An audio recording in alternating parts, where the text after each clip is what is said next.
morning. Good morning. Just want to see how to make this work. We can do it. Well, I think we're live on Facebook at least. Okay. So, otherwise, yeah, there's just a lot going on here.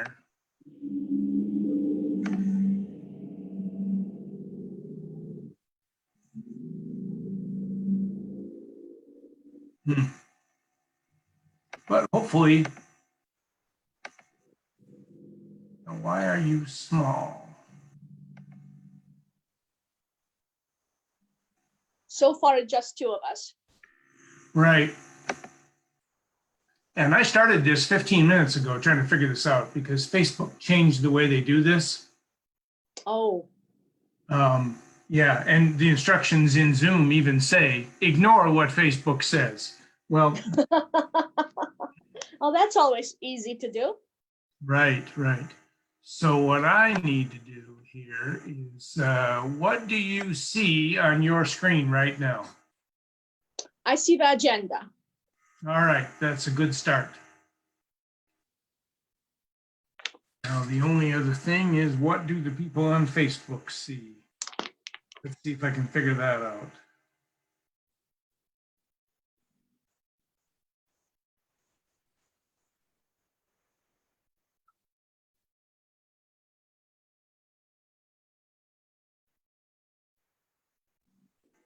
There we go. They can see the agenda too. I don't know if there's any sound or not, but oh yeah, definitely sound. I can hear you well. Okay, that's good. All right. Well, in that case, I think we are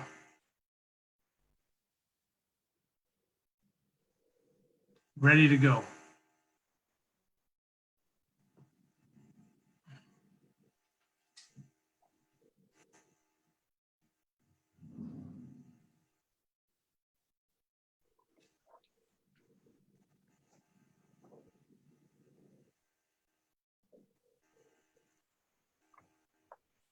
Good morning. Good morning. How are you? Oh.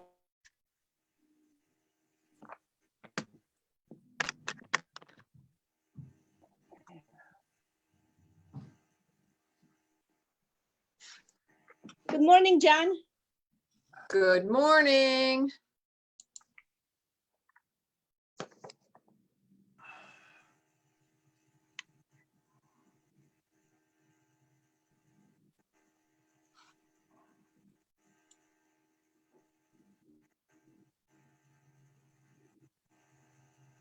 Maya, just so you know, Karen told me that it's fine she's okay with being nominated for treasurer again. Perfect. Wonderful.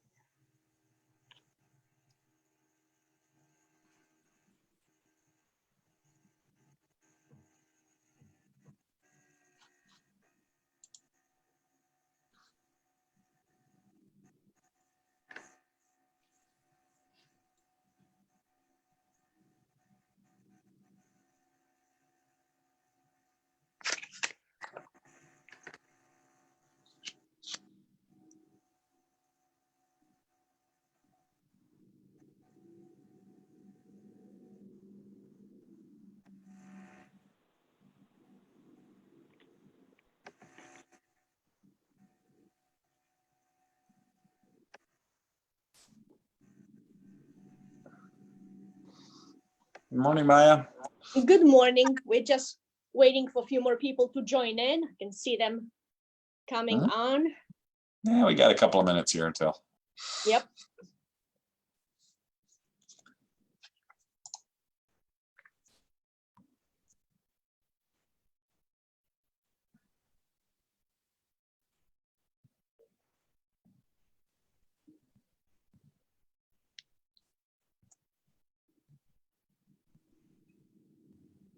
I think we need 7 more. Oh, no, 6. Maria's here.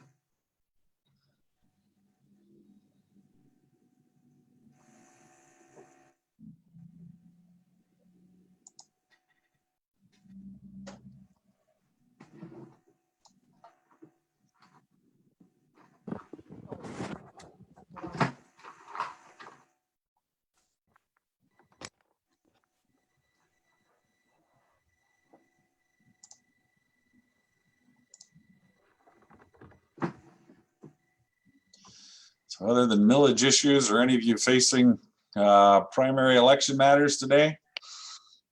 Yes.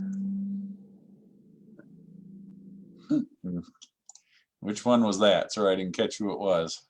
Chuck. Chuck, was that you? All Yeah. right. No, I'm not. Matter of fact, I can't get anybody even run against me. I'm not sure what that means. Either you do a good job or nobody wants that job. I think it's kind of like the Probably the chair of the latter. policy committee. Yeah.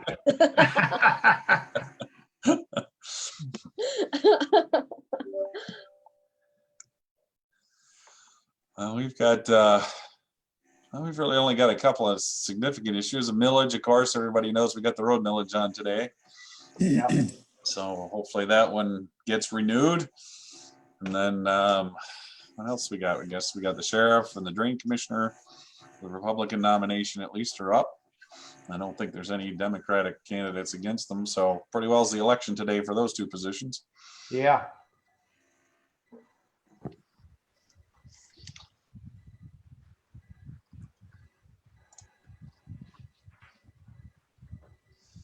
I think we had something like a little over 7,000 absentee ballots submitted within the city limits. So Great.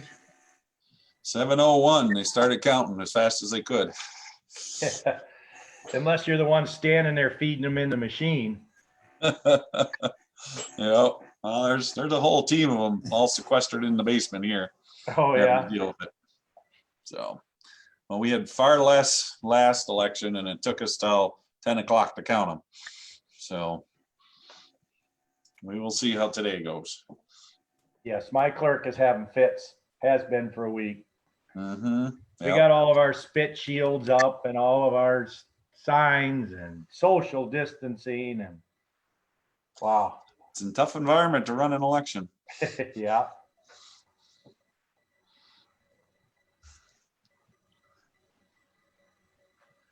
All right, so we're at 10:01. How we doing for a quorum there, Maya?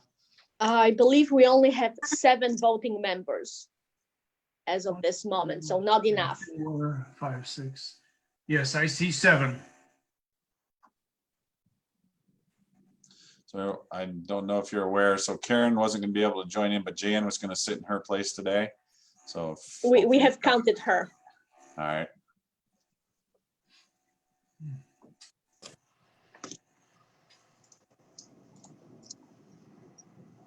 We have 8. Anita like just joined us. Good morning, Anita. Good morning. I'm sorry, I got sidetracked. Oh, no worries. It's still, unfortunately, we are still short. No, by how many? We have 8 now and we need 11. Oh, 3 more. 3 more. So let's maybe give it couple more minutes.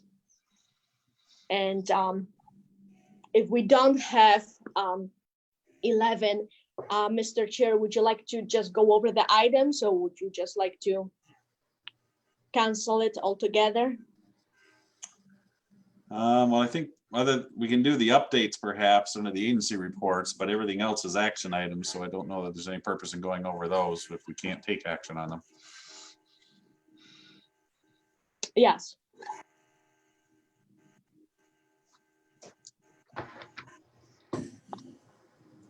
So I'll lay it in your lap and you can let us know if there's anything important that we need to know, even if we're not taking action on them. Yeah, there's couple of things that I actually would like to lay out. So even if we don't have quorum, that's something that you guys can think about for the for the next meeting. All right. That would be great. All right. If everyone's okay with that, we will do that if we can't round up a quorum in the next few minutes here.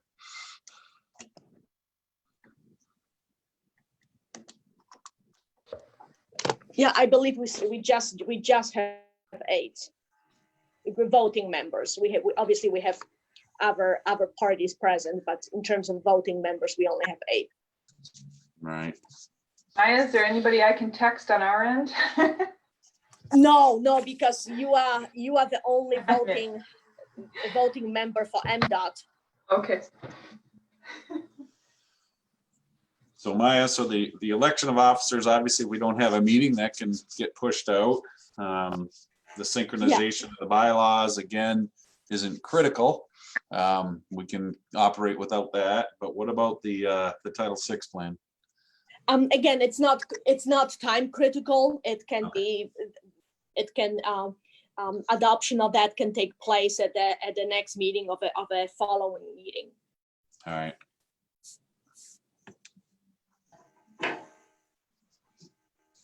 So nothing is, I mean, would like to have those elections of officers done, obviously, but if we cannot, we cannot. All right. And there's no amendment in this one.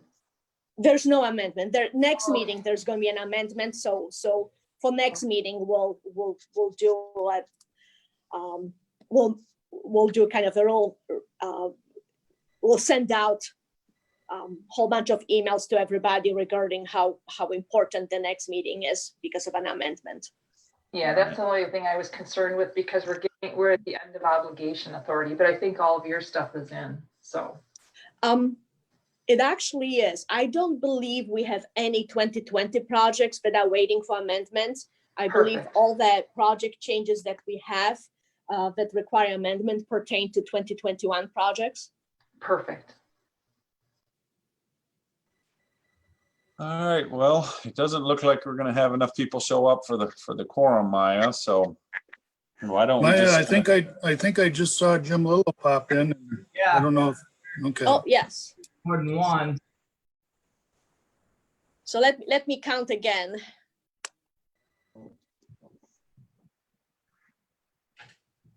Yeah, we only have 9. Yeah, unfortunately. And we need how many? We need 11. Oh, God. Yeah, we do have that issue coming up once every few months. You want me to log in 2 more times? We can do that.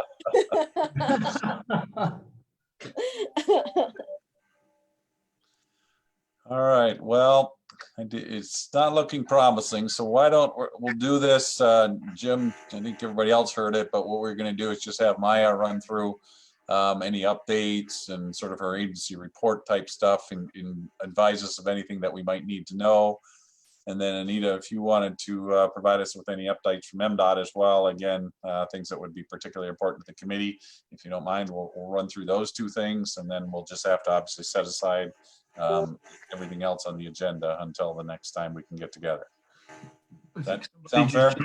Sure. All right, Maya. Well, let's run with whatever you want to update us from. I'm not going to go through item by item, but we'll just kind of open it up for you to update us on what you think is important. Sure, absolutely. So I'll just take very few minutes of your time. So Matt's bank balance, it's at approximately $62,000. We have just received a 3rd quarter reimbursements from MDOT.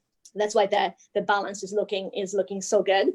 The Matt's insurances, I have submitted all the paperwork, and I'm signing annual renewal of our insurances actually on Thursday, in a couple of days.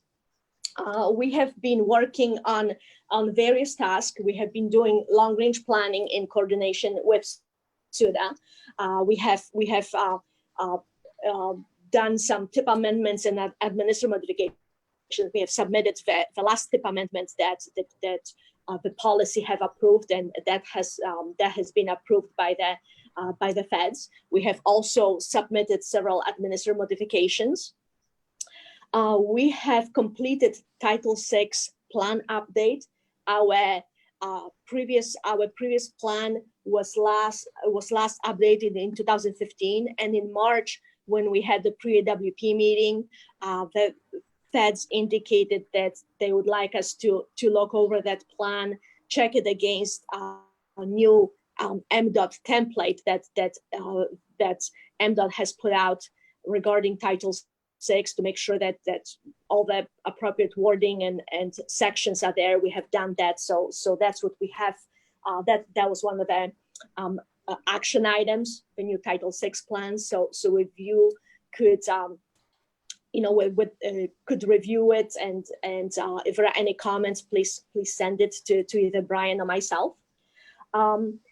Today there were going to be elections of officers, and we're kind of actually couple months late with that. The nominations that we have received was for Brad Kay as the chair, for Kevin Ray as vice chair, and for Karen Murphy as treasurer. And that obviously needs to wait till another month. One last item that I wanted to bring out is the synchronization of elections regarding Matt's technical and policy committees. Over the years, as things have changed, it has kind of become complicated. By now, we have 3 different terms of office for various officers, and those terms of office expires in 4 different times throughout the year. So I was going to ask the policy committee to look at it and maybe kind of synchronize when elections take place and what is the term of what and kind of synchronize the terms of office as well. So we have 1, 2, and 3 years of terms of office, and maybe if that was changed for everybody to 2 years, that would be great. That would simplify my life a lot. And also if when elections take place, if maybe that was synchronized to maybe beginning of a calendar year, that would make it really simple, I think, for everybody, including the staff, to kind of keep track of it and make sure that we put notes and notifications regarding nominations, for everybody at the right time, and that then we don't kind of fall back a month or so, and that we do it kind of at one time of a year for everybody, for all the positions, for all the officers.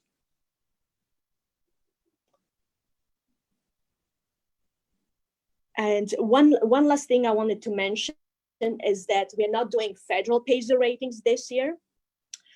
Because of a COVID-19, we can't have 3 people in a car. We are going to do local PASER ratings with the road commission, and we are looking to get a minivan or kind of a vehicle of equal large size to be able to stay safe and socially distanced, but yet utilize some of the MTF funding that we get for PASER ratings. That's it on my end. So Maya, just so I was looking through the bylaw amendments or the bylaws. I didn't see any actual changes in there. Are they included in that, or were these just the current bylaws as they exist? It's current bylaws as they exist. I didn't feel that I could propose any changes because I think that's per policy. The policy has to discuss that and determine what kind of changes would like to see, and then I can provide appropriate changes to the bylaws, and then those bylaws will have to be approved at the following meeting. Okay, so go ahead. So it's basically just my suggestions to synchronize both terms of office and the time when elections take place. But regarding the actual details with that, I feel like it should be policy's determination, and I didn't want to kind of jump ahead of that and make any kind of written recommendations as to that and start marking up the bylaws with that respect. So the question that I had looking through it was, there seemed to be, I only saw 2 So when you say 3 and 4, I'm not sure where that comes from, but I saw obviously the terms of office of the policy committee are at the annual meeting of the policy committee. But it doesn't prescribe in those bylaws when that has to be.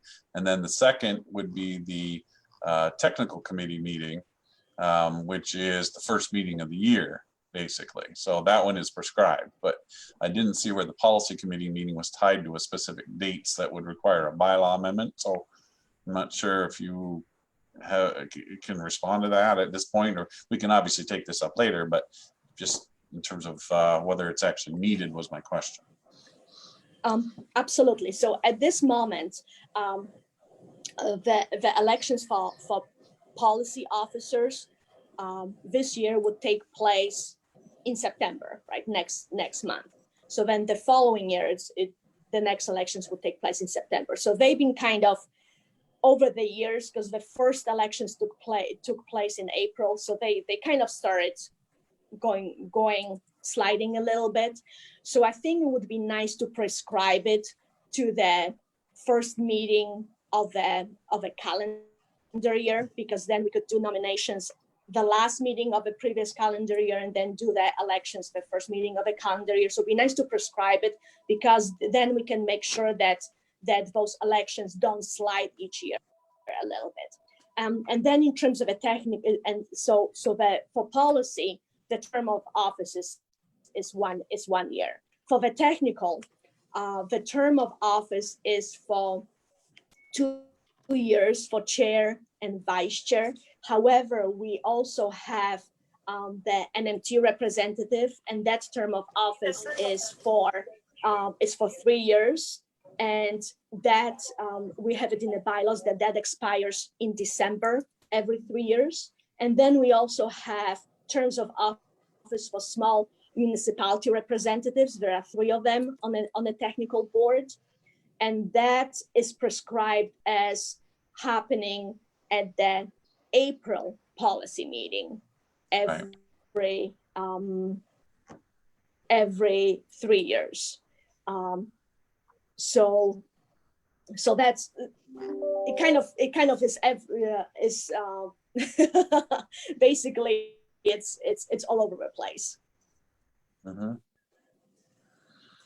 So if all of it could be synchronized to beginning of a calendar year, that would be great. And then if we could, if it could further be synchronized to maybe every 2 years, as opposed to 1 or 2 or 3 years of term, that also would help. Okay. But obviously that needs to be discussed by policy, and the recommendations would need to be made from that body, I would think. Yeah, I think just if you could, since this is obviously we're going to have to bring this back, if you could pull those portions out or even just highlight them in the text of this, because I'm not sure that they all require bylaw amendments. Maybe some of them are just a decision or a directive of the policy committee, for instance, to say our annual meeting shall be this date. Because if we don't specify in our bylaws, then I think we can probably make those changes by motion of the policy committee rather than a bylaw amendment. So again, if you could point out where you think there's concerns, I certainly agree with you. It doesn't make sense for the 2 of you to have to worry about all these multiple nomination periods, and then the policy and technical committee having to deal with different periods as well. Makes no sense, but we can certainly clean up what we need to, but find out perhaps if there's some moves we can make without having to do formal bylaws, which of course requires the 2/3 vote, which is always hard to get. So yes, just because of quorum and participation. Yes, I will do so. And what also kind of complicates things a little bit is that for example, some of those representatives to technical board are actually elected during the policy meeting, right? So it kind of, that also complicates things a little bit. Mm-hmm. Yeah. All right, so I've monopolized some of Maya's time with questions there. Does anyone else have any? Yeah, Maya, this is Dave Engelhardt. Seeing as how you've updated the Title VI plan, I don't track that so much, but I know the Saginaw MPO is going through reorganization, and that's probably going to be something she would need to update, or they need to update. Are you willing to share your update with Demetra and maybe point to her what you thought were required changes? Oh, absolutely. I'm willing to share any document that we have, with her. Absolutely. Yeah, I know you've been helpful in the past, and just I think whatever we can do to help her out in this transition period is better for everybody.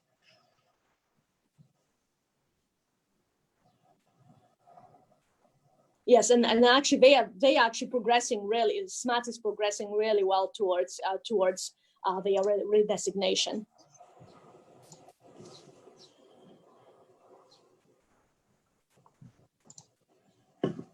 Dave, does that answer your question? Yes, thank you. Just didn't want to tell her it was out there and have angst anywhere. Thanks. Yep. All right. Any other questions for Maya? No questions, but I do agree with you on the every 2 years. If we could set that based on a presidential cycle, that'll fall anytime there's a change in the township leadership. That would work out nice. Yeah, good point. Mm-hmm.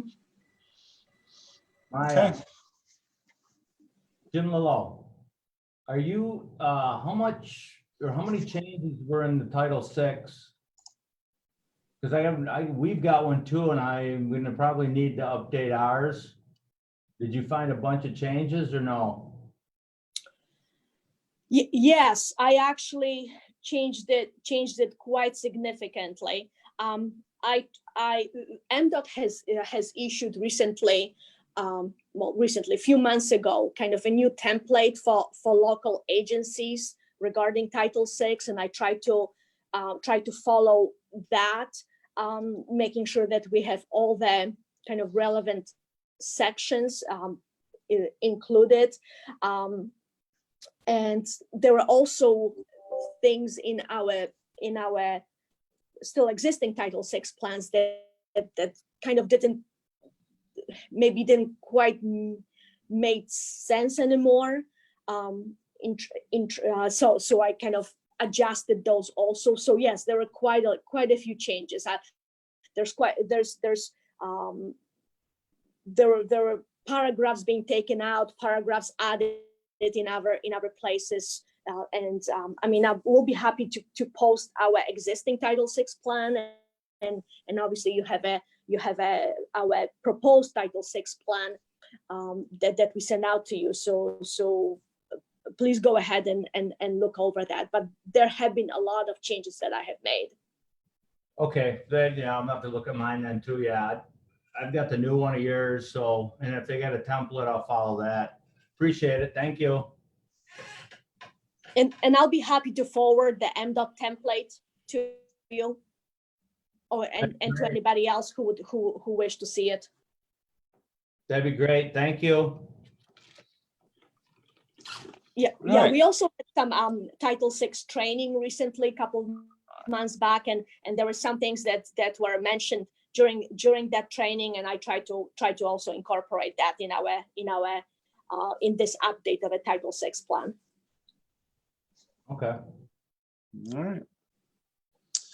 Okay, if there's no more questions for Maya, Anita, was there anything from MDOT that you'd like to update us with? I don't have a great amount to share for the policy committee, but in general terms, you probably all figured out that the gas revenues are down, and from this summer versus last summer, I mean, they're up from what they were. They were down like 60%. I think now the estimate is it's about 30%.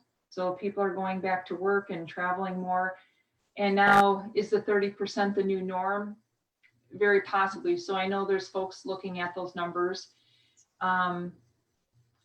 As far as specifics, I don't know, the most that would be relevant is the feds require that we have total project costs identified in our TIP. And even if it's 100% local, that's used for PE right away. So, but what I mean by total project cost is the PE right away, utilities, bridge, construction, any part of any phase that's part of a project gets captured, even if it's 100% local cost, as long as the feds could participate, it's eligible cost. And my point is in JobNet, which is the tool that we use to capture all of the costs of the program, that enhancement's going to be rolling out by the end of September. Our DTMB folks are going to be doing a demo in August. I'm sure Maya's invited to that. And there's 2 dates proposed, and then there's going to be a test, allow folks to test it and give comments, and it's going to roll out by the end of September. So for fiscal year 21, we need to meet that. That's one of the requirements that the feds told MDOT they had to show. Outside of that, that's what I have. Hey, Anita, just Dave Engelhardt, a question in regard to your last statement. Yeah. Assuming that also applies to the rural task force programs, and historically full project costs have not even been addressed, even if they exist. And that's a whole different educational rollout to everybody. And sooner is better, in my opinion, if that's where we're heading. Right. That came up at the JobNet Tech meeting on Monday. Will this apply to only trunk line or local projects also? And the comment was this trunk line, and I don't think that's correct. So more to come on that. If a local, for example, does not put in the PE costs, which is what you're kind of saying here, they may apply a factor of 10% of the construction cost as an estimate for what the design cost was. Because that's pretty common. It's anywhere from 7 to 12% usually. So 10% is pretty much the norm on larger projects. It's usually about 7. And on smaller projects, it's a little bit higher. So it's about 10%. So I think they're looking at putting in a 10% factor for those that don't have an estimate in there. Does that answer your question? And I don't know if it's going to apply to the rural projects or not. Well, to some degree, yes, but if that's included and it's in a 10% swing, for instance, how does that play into JobNet's program rules of a 25% cost change then? And it cascades into other questions. No, currently the 25% is only applicable to each phase. So it's federal funds on a construction phase. The other portion is just an estimate, so that it's not going to calculate any amendment against that PE phase that's 100% local. It's going to look at the total cost, I believe, just for reporting purposes. I don't believe it's going to be part of that amendment, but I can't swear by that because, again, as you know, the feds are looking at the amendment criteria to determine whether or not we're going to edit that also. Yeah, I agree with what Anita said. I'm part of a JobNet technical board, and that's being discussed every month. In the federal regulations, there is some wording that a total project cost is required, and that's why we need to add that in. But in terms of amendments, we're just going to be looking at the cost as we were calculating it before. So we add the JobNet is going to have a new column created showing the total project cost with estimated unknown utility right of way, PE cost, but that's not going to be that's not going to be factored into. That's not the number that will be looked at when amendment as to what generates an amendment or not. That base cost, just a construction cost, for example, is that if a project is a construction project, that the cost of that construction is the only thing that's going to be looked at regarding whether that's administrative modification or amendment. Yeah, it's an amendment based off of the total phase cost. So even though we're capturing the total cost based on right-of-way, PE, all of that, the amendment's not based off of the total project cost, it's the total phase cost.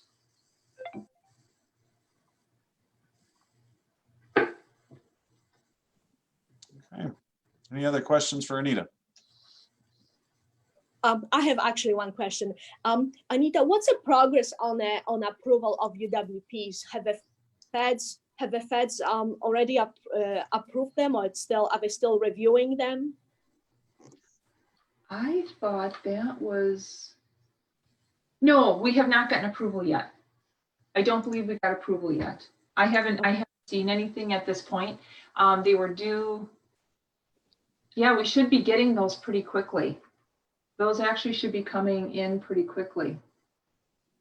I'm gonna follow that. Yeah, I just drew a blank on that for a minute. I'm gonna Yeah, because I know you guys have to issue new authorizations for the next fiscal year. So I was wondering about that. Yes. I haven't heard. We request, I know it was sent to the feds. I know that was done. Mitch, I know you're on the line. Did you, I don't think you've seen anything come back from the feds at this point. No, we have not received anything. I didn't think so. I will follow up though, Maya, and just check with Andy on it. Oh, great. Thanks. I appreciate it. And I know they are short staffed too with just being there. But what we did is before Aaron left, we did submit UWPs early. We were asking for that so that a lot of that could have been done ahead of time. They were kind of reviewing them concurrently with us. So I don't anticipate any kind of lag. Okay. Well, if there's no more questions, I think that kind of wraps up what we're going to cover today. So thank you both, Maya and Anita. Appreciate those updates. So I guess we will officially close our unofficial meeting since it didn't technically happen, but it looks like our next meeting is scheduled for September 1. Is that when you're still looking at, Maya? You wouldn't need a special meeting prior to that for any reason? Nope. That's September 1 is a date. Okay. All right. Well, thank you everyone for joining us, particularly those of you that I know are eyeball deep in elections today. We appreciate you taking the time to spend with us. I know it's not always easy to pull away from those things. So thank you again, everyone. Have a great day and we'll talk to you all soon. Thank you. Thanks. All right. Thanks. Bye.